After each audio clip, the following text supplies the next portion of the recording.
service must be a four-wire system. National Electrical Code Section 250.23 requires a four-wire service for all 120/240 volt, three-phase, four-wire Y systems. National Electrical Code Section 250.142b exception No. 2 allows the use of a three-wire service if all the following conditions are met. Firstly, the service is overhead. Secondly, the system is not grounded. And thirdly, the system is insulated from ground. If none of these conditions are met, then exception No. 2 does not apply.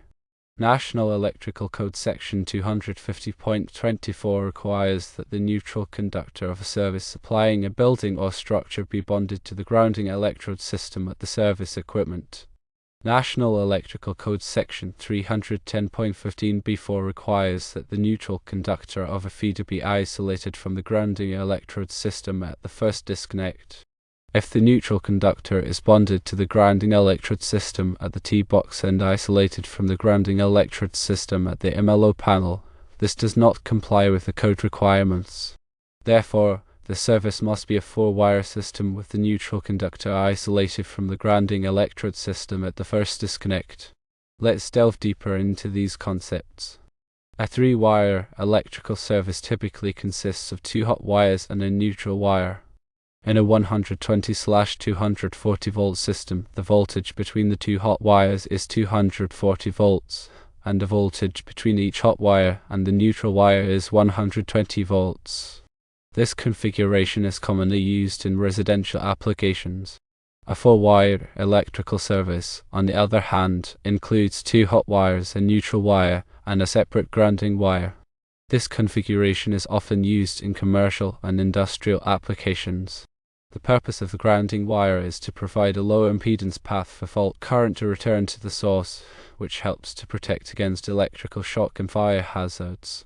The National Electrical Code, or NEC, is a set of standards for the safe installation of electrical wiring and equipment in the United States.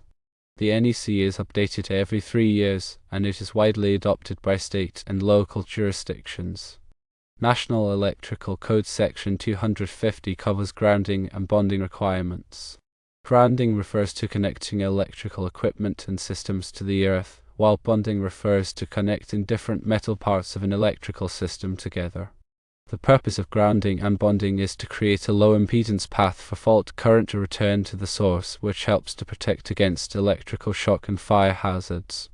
The neutral conductor is the conductor that carries current back to the source under normal operating conditions. The grounding conductor is a separate conductor that is used to provide a low impedance path for fault current to return to the source. In a three-wire system, the neutral conductor is often used as the grounding conductor, which is not permitted in a four-wire system. National Electrical Code Section 250.24 requires that the neutral conductor of a service supplying a building or structure be bonded to the grounding electrode system at the service equipment. This means that the neutral conductor must be connected to the grounding electrode system, which consists of electrodes such as ground rods, ground plates, and metal water pipes. The purpose of bonding the neutral conductor to the grounding electrode system is to provide a low impedance path for fault current to return to the source.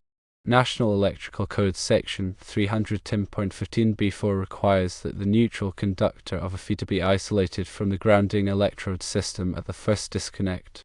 This means that the neutral conductor must not be connected to the grounding electrode system at the first disconnect, which is typically the main circuit breaker or disconnect switch.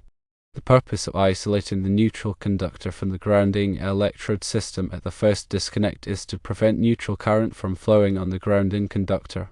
Neutral current is the current that flows on the neutral conductor under normal operating conditions. If neutral current flows on the grounding conductor, it can create a shock hazard. In some cases, a three-wire service may be permitted under National Electrical Code Section 250.142b exception No. 2. This exception allows the use of a three-wire service if all of the following conditions are met. Firstly, the service is overhead. Secondly, the system is not grounded. And thirdly, the system is insulated from ground. However, if any of these conditions are not met, then the exception does not apply, and a four-wire service is required.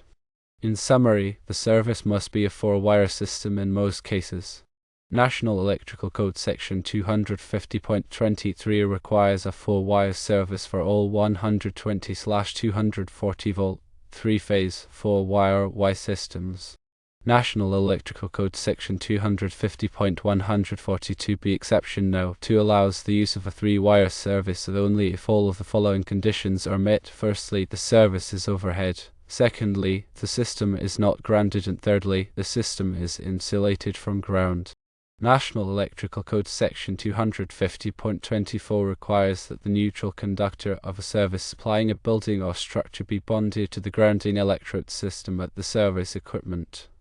National Electrical Code Section 310.15b4 requires that the neutral conductor of a feeder be isolated from the grounding electrode system at the first disconnect.